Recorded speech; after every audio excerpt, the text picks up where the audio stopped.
There are some moments that, you know, that you learn from touring where it's like, no, like, you do need to pause for that moment, like for moments like that, because at the end of the day, like, that's why we do this. It's so we can come out and meet these people from everywhere around the world and hear their stories and have these moments with them. And so it's definitely like a cool lesson to learn, like, oh, this is when you slow down. You have to slow down right now, you know? And, but it's really, you know, it's really special.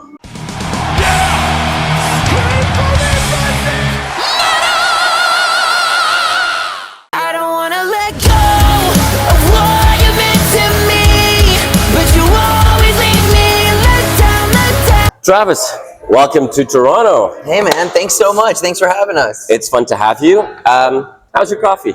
It's great. It's great. It's awesome. A much needed break in the middle of a tour. Yeah. No, it's great. This place is actually really nice, so I love it. Well, we're happy to have you here.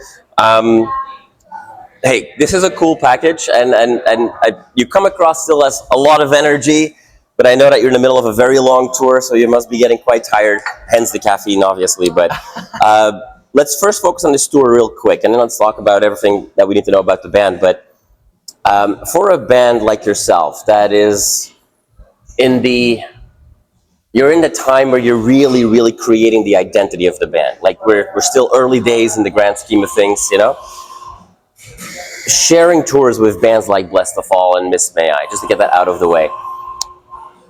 Is every day like a new lesson that you're taking away? Are you guys running around with like taking notes like, oh, they're doing it that way, we need to do it that way? Or do you have a very different mentality going on tour of such an established group of bands? No, I mean, you're absolutely right. I mean, I am totally taking mental notes of all the things that these guys are doing. And this tour specifically, like Bo is just so good. Bo, the singer of Blessthefall, he's so good at commanding the crowd and you know, getting energy out of the crowd like the entire way through the set. You know?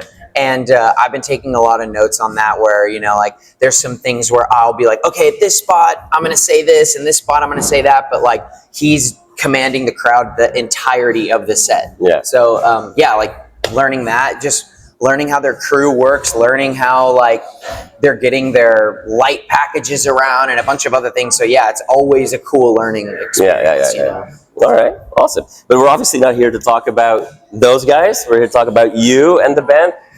So one of the things that when people are new to Colorblind, what is very clear from the get-go is that you try to build, it seems like, this balance of very deep personal and emotional content, but also at the same time there seems to be a bigger story.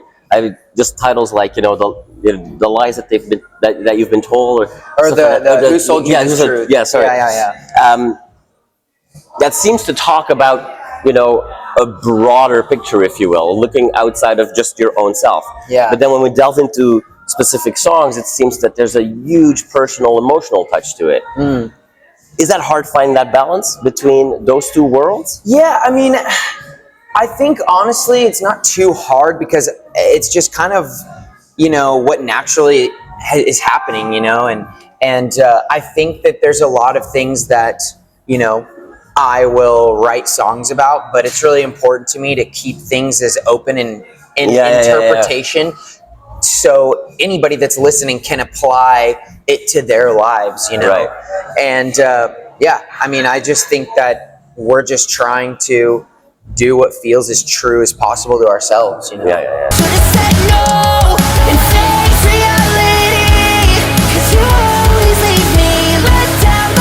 I like that you say that you want to keep things open for people's interpretation. I'd like to ask you, given that some of these songs feel very personal, you go on tour, you undoubtedly have people coming up to you and tell you like, oh, this song means this to me. Have there been moments that were so interesting or so powerful that even for you, the meaning of a song changed over time? Yeah, it's actually really weird. I mean, I have had songs where I have just been writing and just kind of making up a story in my own head, and then coming back to that song months later and realizing that I was writing it about something, but I just didn't realize it. It was almost like I was subconsciously talking about stuff. But yeah, I mean, we have a song called Ghosts, and it's about like a loved one passing away, and we have a lot of people that come up to the merch table and talk about how that song has helped them grieve a loved one and stuff like that. And that is just such a honor to be a part of somebody's, like, if I could be any sort of help to anybody to get through a bad situation in their lives, you know, that's what we do this stuff for, and it's really, really sweet. And one day at the merch table, it wasn't about any specific song, but there was a mom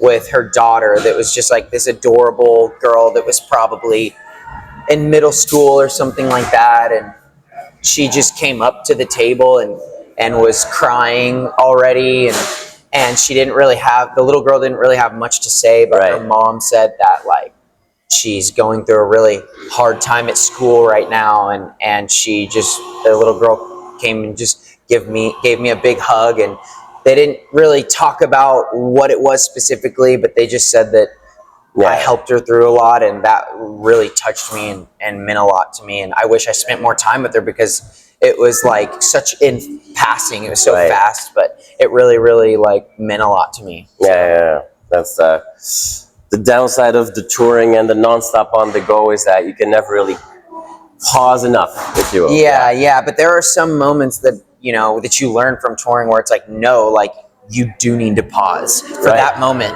like for moments like that, because at the end of the day, like, that's why we do this. It's so we can come out and meet these people from everywhere around the world and hear their stories and have these moments with them. And so it's definitely like a cool lesson to learn, like, oh, this is when you slow down. You have to slow down right now, you know? And, but it's really, you know, it's really special. Leave me let down, I'm at the end of my road. There's a cinematic flair to your band, right? Like in everything, in the visual art, music video, so on. If there was one song that you could turn into a movie, would it be Ghosts? Wow. Ghosts would be a really, really cool song for a movie, or a cool movie for a song. Right. I think that we have a few songs. I mean, there's some unreleased ones that I think would be really good. There's a song called The Countdown that's kind of like a song about like heartbreak that has a little bit of a storyline to it. As well as a song called Cynical that I hope people keep their eyes out for, because it's a really special song. If Cynical became a very elaborate music video or even a short movie, what would be the opening scene? If you had no restrictions in resources and time and budget. I think this song is about somebody that, you know, just is coming from like a broken home, and somebody that can still find the good in things after having so many excuses to be a cynical person, you know? So I guess like the opening scene would be just kind of a glimpse into what it feels like to live in a broken home as a little girl or a little boy, and being confused about what's going on and kind of having to go from there, you know? Okay. If I use that as a massive segue to the city of Austin, because you're talking about basically not giving into pressure, not giving into stereotype necessarily. I feel like the city of Austin does that as a city as well. You know, like like it's not the most stereotypical, you know, Texas place, if you will. Absolutely. Vivid place.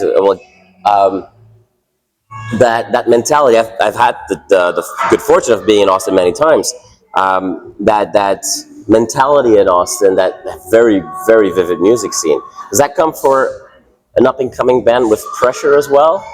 Like, do you feel like you have like something to live up to because you're from Austin? Yeah, I mean, the music or the city has such a rich history of music, and I mean, yes, I definitely felt a lot of pressure at the beginning. There's a lot of the specific music scene in Austin that we came out of was we played with a lot more like heavier bands.